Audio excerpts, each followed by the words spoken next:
पति पत्नी और उनका 3 साल का बेटा आर्या हंसी खुशी रहते थे।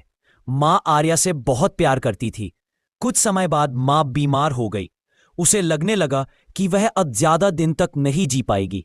उसने अपने पति से एक वादा लिया, क्या तुम मेरे बेटे का ख्याल मुझसे भी ज्यादा रख पाओगे? पति ने वादा कर लिया। कुछ दिनों बाद पत्नी की मृत्यु हो गई। समय बीता और पति ने दूसरी शादी कर ली। दूसरी पत्नी अपने साथ 2 बच्चे लेकर आई थी। वह आर्या से बिल्कुल प्यार नहीं करती थी और उसकी छोटी सी गलती भी माफ नहीं करती थी। एक दिन उसने सब बच्चों को खाना दिया, लेकिन आर्या छोटा था और उसे ठीक से खाना भी नहीं आता था। खाते खाते उसका खाना जमीन पर गिर गया। यह देखकर सौतेली माँ गुस्से में आकर उसे गैलरी में बंद कर देती है। रात को जब पति आकर बच्चों के बारे में पूछता रहे तो वह कहती रहे, सब सो रहे हैं, आप भी सो जाइए। पति सो जाता है, लेकिन नींद में उसे अपनी पहली पत्नी दिखाई देती है। वह पूछती है, क्या तुमने मेरे बेटे का ख्याल रखा है? पति की आंख खुल जाती है।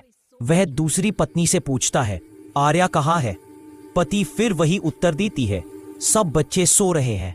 पति दोबारा सोता है और फिर से पहली पत्नी सपने में आती है। वही सवाल करती है। वह फिर उठकर पूछता है, लेकिन दूसरी पत्नी उसे टाल देती है।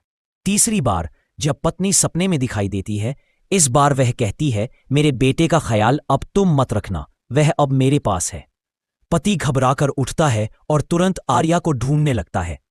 कमरे में केवल उस औरत के बच्चे बिस्तर पर सो रहे थे। पत्नी कहती है, हाँ, वो गैलरी में होगा।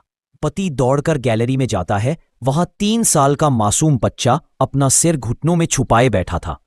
ठंड से उसका शरीर अकड़ चुका था। आर्या अब इस दुनिया में नहीं था।